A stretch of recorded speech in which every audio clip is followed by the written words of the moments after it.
Welcome to This Explainer. Today, we're going to explore something that is, well, profoundly human and honestly, deeply mysterious. We're asking the question, what happens to your body in the final minute before death? Our goal here is to set aside all those Hollywood myths and take a really respectful, science-based look at the physiological process of the final stage of life. It really is the ultimate question, isn't it?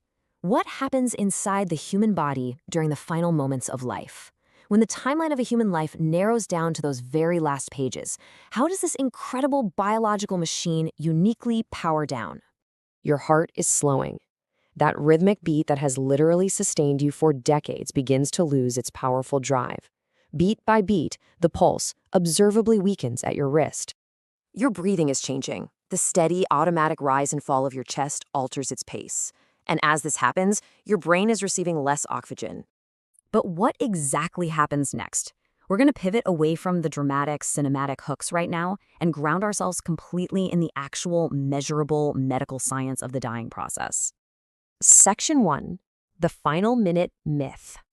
So, the crucial point is this. There is absolutely no single sequence that happens to every single person.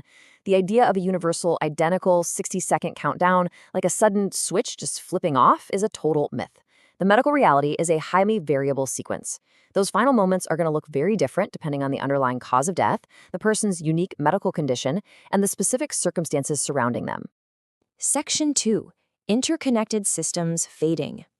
Okay, let's dive into this. As death approaches, we look at 4 vital, interconnected systems that progressively lose function: consciousness, breathing, circulation, and brain function. These systems rely entirely on one another, so when one begins to fade, it triggers a cascade that progressively shuts down all the others. Let's start with consciousness. Nearing the end of life, a person will generally experience increased sleepiness. They might sleep for much longer stretches. This gradually moves into decreased responsiveness, and eventually, for some people, unconsciousness, a state of very deep sleep from which they can't be woken. But remember our golden rule here. Not every person becomes unconscious in exactly the same way or at the exact same time. It's a deeply individual progression. Section 3. Natural changes in breathing. And this clearly illustrates a common pattern known as Cheyne-Stokes breathing. The respiratory cycle just becomes highly irregular. Breathing might become slower, shallower, or cycle rapidly before dropping into long, quiet pauses. You might also see mandibular breathing, where the jaw naturally moves with each breath. These irregular final breaths are simply a natural part of the loss of normal respiratory function.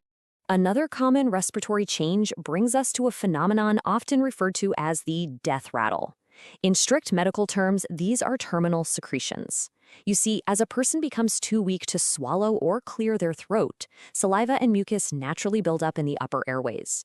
When air passes through that fluid, it creates a wet, gurgly, or rattling sound. I want to pause here for a second because this is quite literally one of the most important takeaways for anyone who might ever sit by a loved one's side. Medical professionals firmly emphasize that noisy breathing is unlikely to be painful or distressing for the dying person. While it can sound incredibly alarming to observers who might fear the person is suffocating, it is just a completely natural fluid buildup. It absolutely does not mean the person is suffering. Section 4. The heart and circulation. There are specific, observable physical signs that indicate circulation is rapidly weakening. Blood pressure progressively lowers. The pulse, especially at the radial artery, right there in the wrist, becomes much weaker or can completely disappear. And because blood flow is prioritizing the core organs, circulation to the extremities is reduced, making the hands and feet feel cooler to the touch. The skin might also become paler, take on a slightly bluish tint, or look a bit mottled. Section 5. The final biological sequence. Let's move on and see how this builds into the final biological cascade. Reduced consciousness leads right into abnormal breathing, accompanied by that weakening circulation we just talked about. Ultimately, this results in the cessation of breathing, followed closely by the cessation of circulation. But again, I can't stress this enough, the exact timing varies wildly from person to person. Section 6. When death occurs.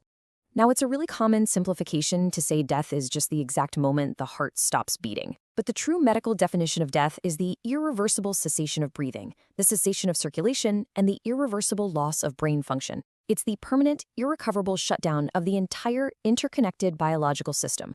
And that brings us to the final piece of the puzzle, the brain. Normal brain function relies entirely on a continuous flow of blood and oxygen. When the heart and lungs stop, that vital oxygen delivery stops.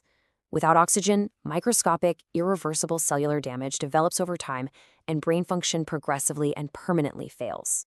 Section 7. The human experience. Now, what's really interesting about this comparison is the strict line between what we know and what we wonder. On one side, we have established physiology. Science can definitively measure the loss of a pulse, fixed pupils, and the loss of brain activity. But on the other side, we have personal hypotheses, those unprovable near-death reports of seeing lights, feeling immense peace, or sensing spiritual presences. Science simply cannot reliably determine exactly what every dying person consciously experiences in those final moments. We can't definitively say they feel nothing, just as we can't definitively say they see a light. The inner experience remains a profound mystery.